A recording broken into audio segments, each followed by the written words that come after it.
a hablar de salud y es bueno posarse siempre en el lugar del que puede prevenir. Por eso es importante estar informado. Si usted está informado, siempre está un paso adelante de la enfermedad. Y no hay que tener miedo de hablar de cáncer y mucho menos de cáncer de colon. Hoy es el Día Internacional de Cáncer de Colon y por eso está con nosotros el doctor Carlos Vaccaro, que es subjefe de coloproctología del Hospital Italiano. Gracias por venir. Muchas gracias por la invitación. Decíamos, no hay que tenerle miedo ni a la palabra ni a la enfermedad, sencillamente hay que estar prevenido. Exacto. Y para estar prevenido hay que conocer de pronto los factores de riesgo que uno puede tener y los primeros síntomas que puede dar la enfermedad. ¿Uno puede tener un cáncer y no saberlo en el colon? Es lo que habitualmente pasa porque las etapas tempranas de la enfermedad habitualmente cursan asintomáticas. Incluso hay un largo periodo asintomático que la enfermedad es todavía benigna y en la cual por eso es necesario conocer las recomendaciones y los factores de riesgo para justamente detectar esa enfermedad en las etapas tempranas. Bueno, Argentina fue en su momento de avanzada en los estudios del corazón. La gente, a partir del consumo de carne, de que se fumaba mucho y de los infartos en Argentina, empezó a tener conocimientos y adelantarse a la jugada, empezar a hacerse una vez por año chequeos, mucha gente lo hace y se redujo la cantidad de infartos en Argentina. No pasa lo mismo con otro tipo de enfermedades donde todavía tenemos que generar conciencia, como en este caso, ¿no? Exacto. ¿Y qué tenemos que hacer para saber? Bueno, conocer que toda la población después de los 50 años comienza a elevar su riesgo de desarrollar la enfermedad y por eso, aún sin ningún antecedente personal ni familiar, se debe hacer algún tipo de chequeo. El mejor chequeo lo va a decidir junto a su médico de cabecera y ahí existen varias alternativas.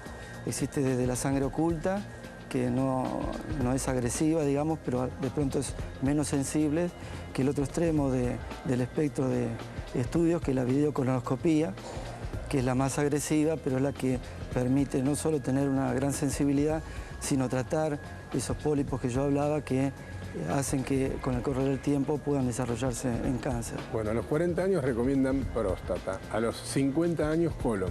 Exacto. Lo ideal sería a los 50 años, sientas o no sientas nada, exacto, encarar un estudio. Exacto. Y también es importante saber que si uno tiene antecedentes en la familia, especialmente cáncer colorectal, pero a veces de otros tumores también, la prevención debe comenzarse antes. ¿Cómo saberlo, no? Porque hace 50 años la gente moría de cáncer y no sabía ni de cáncer de qué, porque cuando se enteraba que tenía cáncer ya tenía una metástasis. Pero a los antecedentes que me refiero son habitualmente antecedentes fuertes, como tener familiares afectados en forma temprana o tener más de un familiar. O sea, el hecho de tener un abuelo a los 80 años que uno no sabe bien por qué falleció, si ese familiar ha fallecido por cáncer de colon, en realidad no aumenta mucho el riesgo, pero sí si hay alguien más cercano y más joven. Vamos a lo sencillo, tenemos 35, nos faltan 15 años todavía. ¿Cómo podemos ganarle a la enfermedad? ¿Qué tenemos que comer? ¿Qué tipo de vida tenemos que hacer para reducir los riesgos? Son las mismas recomendaciones que sirven para cualquier otra enfermedad crónica o las cardiovasculares, por ejemplo. Disminuir la ingesta de carnes rojas, sobre todo aquellas justo en asadas. Argentina, sí. Son todas malas noticias, hay que comer más verduras y frutas, aumentar el ejercicio, disminuir el consumo excesivo de alcohol, disminuir también el tabaquismo. Todo lo que es bueno para todas las enfermedades incluye al colon. Vida sana. Vida sana y ordenada. Exacto. ¿Qué deberíamos preguntarnos si aparece un síntoma y cuáles son esos síntomas? O sea, tenemos una vida normal, no sentimos nada, no nos duele nada y un día, ¿qué nos puede indicar que tenemos esta enfermedad? Los síntomas dependen de dónde se localiza la lesión.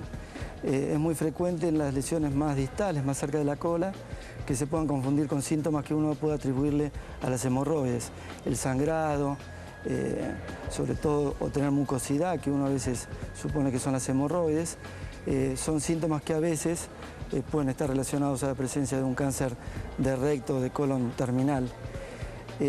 Por el otro lado, las lesiones que son del lado derecho, más proximal del colon, suelen cursar más asintomáticas y a veces se evidencian con diferentes grados de anemia, pérdida de apetito, pérdida de fuerza y habitualmente son formas más avanzadas porque, como digo, los síntomas son menos marcados. De repente te empezás a sentir muy cansado, te falta el apetito, le podés atribuir el problema a otra cosa y no. Exacto, bueno, cuando uno tiene esos síntomas debe consultar al médico porque puede tener un cáncer de colon, puede tener muchas cosas, también puede tener un estrés laboral, puede tener un montón de cosas.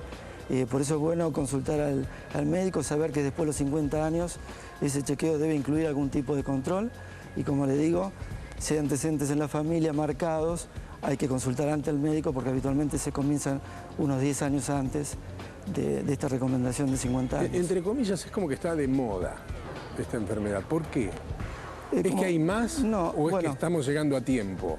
Hay una mezcla de cosas. Como contábamos recién, en los últimos años ha habido un consenso sobre que la prevención es efectiva. Durante algunos años se puso en tela de juicio. Después, durante muchos años no se sabía qué hacer y hoy sí se sabe bien qué hacer. Todas las sociedades argentinas e internacionales coinciden en cuáles son las estrategias.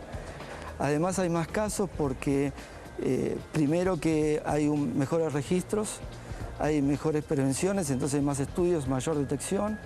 También la mayor expectativa de vida, esto contribuye a que aumenten los casos. Y tal vez haya algún factor relacionado a la mala dieta que estamos teniendo cada día más para que esto aumente. Son dos factores que se van conjugando para que una enfermedad que, como decíamos recién, es muy antigua, ahora esté un poco más de moda. Evidentemente, si uno lamentablemente tiene la mala noticia de tener la enfermedad, tiene que recurrir a una cirugía. Después de esa cirugía, ¿cuál es el nivel de supervivencia de un paciente si ya llegamos a la instancia, lamentablemente, de tener la enfermedad? Depende de lo que nosotros llamamos estadio tumoral, en cómo se encuentra, cuánto de avanzado aparece el tumor. En los estadios más tempranos, la sobrevida supera el 95% a los 5 años, o sea que la gran mayoría de los pacientes viven mucho tiempo.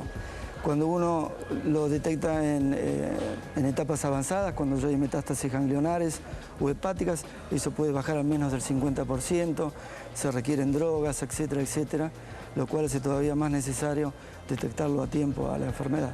Bueno, hay que cuidarse, esa es la cuestión, ¿no? Hay que cuidarse. Y después, bueno, la suerte y la genética juegan. Exacto. Gracias, doctor, No, por gracias haber venido.